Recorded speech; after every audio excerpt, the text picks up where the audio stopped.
எல்லா செயல்களுக்கும் மூலதனமா இருக்கிறதால தான் என்ன மூளைன்னு கூப்பிடுவாங்க.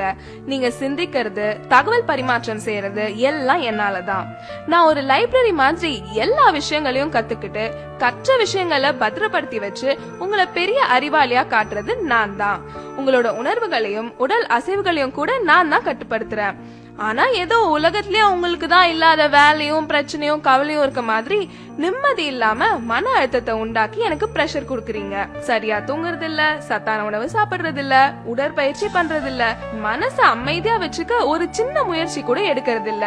இதனால எனக்கு புத்துணர்வு கொடுக்கிற ரத்த குழாய்கள் பாதிக்கப்பட்டு பக்கவாதம் வருது, ஞாபக மருதி, சிந்திக்கும் திறன், முடிவெடுக்கிற திறன் குறையுது, மனசு சம்பந்தப்பட்ட பிரச்சனைகள் கூட வருது. மது அருந்தி என் மதிய மயக்கி என்ன முட்டாளாக்குறன்ற பேர்ல உங்களை நீங்களே முட்டாளாக்கிக்கிறீங்க. எதுக்குங்க இந்த பரபரப்பு? அமைதியா வாழுங்க, நல்லா தூங்குங்க, நிம்மதியா இருங்க, புத்திசாலின்னு எனக்கு பேர் வாங்கி கொடுங்க. அதுதான் உங்களுக்கும் பெருமை, எனக்கும் பெருமை. உங்க உடம்புல எல்லா உறுப்புகளும் 1 2ன்னு தான் இருக்கும். ஆனா நான் மட்டும் தாங்க 32 இருக்கேன். நான் அதிகமா இருக்கிறதுனாலவோ என்னவோ தெரியல, நீங்க என்ன சரியாவே கவனிக்கிறது இல்ல. இன்னும் நான் யாருன்னு தெரியலையா?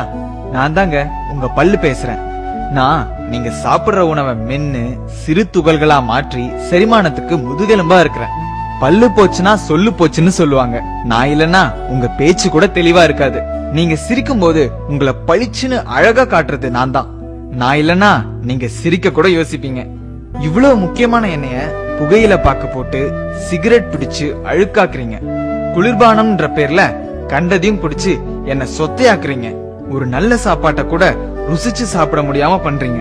இனிமேலாவது என்னுடைய கஷ்டத்தை புரிஞ்சுக்கிட்டு கொஞ்சம் இதையெல்லாம் தவிர்க்கிறீங்களா? நான் என்னோட வேலையை சரியா செய்யற வரைக்கும் தான் உங்களை எல்லாரும் பேர் சொல்லி கூப்பிடுவாங்க. நான் என் வேலையை நிறுத்திட்டா என்னதான் உங்க அப்பா அம்மா அழகான பேர் வச்சாலும் அத மறந்துட்டு பிணம்னு சாதாரணமா சொல்லிடுவாங்க. அவ்வளவு முக்கியமான ஆளு யாருன்னு பாக்குறீங்களா? நான் தாங்க உங்க நுரையீரல் பேசுறேன்.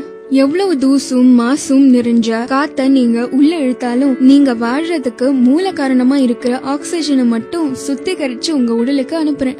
ஏற்கனவே சுற்றுப்புற மாசால சிரமப்பட்டு இருக்கேன். அத புரிஞ்சுக்காம என்னைய சிகரெட்டு பீடி பிடிச்சு நச்சு வாய்களை செலுத்தி என்னைய அடைக்கிறீங்க. வேலை செய்ய விடாம என்னோட காத்து பைகளை செயலிழக்க வைக்கிறீங்க. புற்றுநோய்க்கு மட்டும் இல்லாம பல நோய்க்கு ஆளாக்குறீங்க.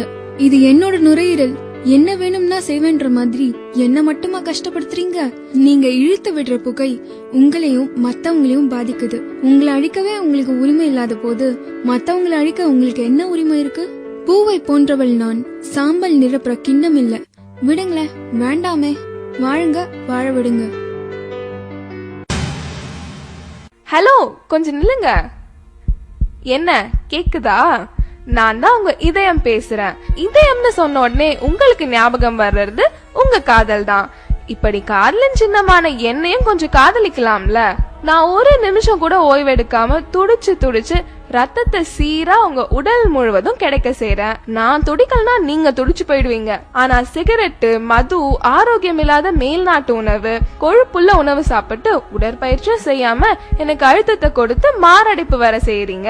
ஒண்ணு மட்டும் ஞாபகம் வச்சுக்கோங்க, நான் துடிக்கிறத நிறுத்தினா உங்க துடிப்பும் அடங்கி போயிடும். இனிமேலாவது அவன் சொன்னா இவன் சொன்னா ஸ்டைலு பிரஸ்டீஜ்னு சொல்லிட்டு இந்த பாழா போன விஷயங்கள் எல்லாம் செய்யாம நல்லா சாப்பிட்டு ஓடி ஆடி உடற்பயிற்சி செஞ்சா காதலின் சின்னமான நானும் நல்லா இருப்பேன், காதலிக்க நீங்களும் நல்லா இருப்பீங்க. ஒரு வேளைக்கு சாப்பிட சொன்னா 3 வேளை சாப்பாட்ட ஒரே நேரத்துல சாப்பிட்டு என்ன திணறடிக்கிறீங்க. இது உங்களுக்கே நியாயமா இருக்கா? யாருன்னு யோசிக்கிறீங்களா? நான் தாங்க உங்க வயிறு பேசுறேன். வெந்தும் வேகாத கொழுப்புள்ள உணவை இஷ்டத்துக்கு சாப்பிடுறீங்க. அதை நான் செரிக்க வைக்கிறதுக்குள்ள நொந்து நூலாயிடுறேன். செரிமானத்துக்கு உதவி பண்றேன்ற பேர்ல கேஸ் நிறைஞ்ச குளிர்பானங்களை குடிக்கிறீங்க.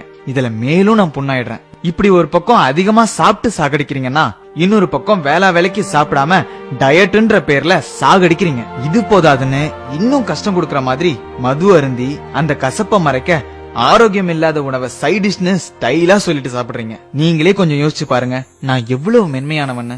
குப்பத்தொட்டி மாதிரி கண்டதையும் போட்டு நிரப்புறீங்களே, இது வயிறா இல்ல குப்பத்தொட்டியா?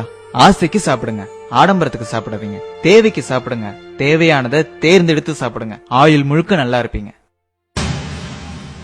நான் ரொம்ப நல்லவங்க. எனக்கு தீங்கு செய்ய நினைக்கிறவங்களுக்கு கூட முடிஞ்ச அளவுக்கு நன்மையே செய்யறேன். என்ன பாக்குறீங்க?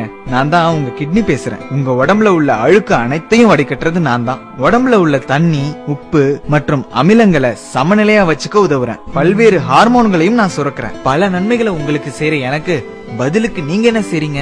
தீங்குன்னு தெரிஞ்சே மது அருந்துறீங்க, சிகரெட் பிடிக்கிறீங்க, கண்டதையும் சாப்பிட்டுட்டு உடற்பயிற்சி கூட செய்ய மாட்டீங்க. கெட்டதை சுத்திகரிக்கிறதுக்கு உதவியா தண்ணியாவது நிறைய குடிக்கிறீங்களான்னா அதுவும் இல்ல. குளிர்பானம்ன்ற பேர்ல கண்ட ஆசிடையும் குடிக்கிறீங்க. நீங்க நிறைய கழிவு அனுப்புறதாலயோ என்னவோ நான் 2 உறுப்புகளா படைக்கப்பட்டிருக்கேன். நான் பாதிக்கப்பட்டு சர்க்கரை நோய்னு டாக்டர் சொல்லிட்டா அப்ப மட்டும் என்ன விழுந்து விழுந்து மருந்து மாத்திரை கொடுத்து பக்குவமா கவனிக்கிறீங்க. இருந்த என்ன பிரயோஜனம்? போனது போனது தானே. இனியாவது கண்கட்ட பிறகு சூரிய நமஸ்காரம் செய்யாம புத்திசாலியா இருப்பீங்களா? நான் ஒரு சுத்திகரிப்பு ஆலை, ஒரு சேமிப்பு கிடங்கு. பல வேலைகளை ஒன்னா செய்றேன். யாருன்னு பாக்குறீங்களா? நான் தாங்க உங்க லிவர், அதாங்க கல்லீரல்.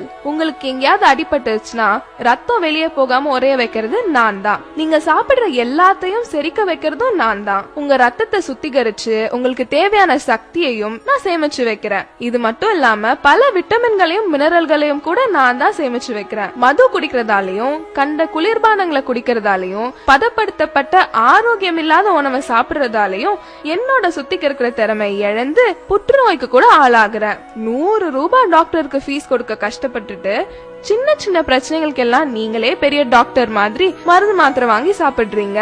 இதுக்கு பதிலா எனக்கு விஷத்தையே கொடுத்துடலாம். 100 ரூபாய் மிச்சம் பிடிக்கிறேன்னு 500க்கும் மேற்பட்ட வேலைகளை செய்யற என்ன கஷ்டப்படுத்தி நீங்களும் பல ஆயிரங்களை இழக்கிறீங்க. நான் எனக்காகவா சொல்றேன்? உங்களுக்காக தானே சொல்றேன். கொஞ்சம் காது கொடுத்து கேளுங்க. இதுக்கு அப்புறமாவது என்ன கஷ்டப்படுத்த மாட்டீங்கன்னு நம்புறேன்.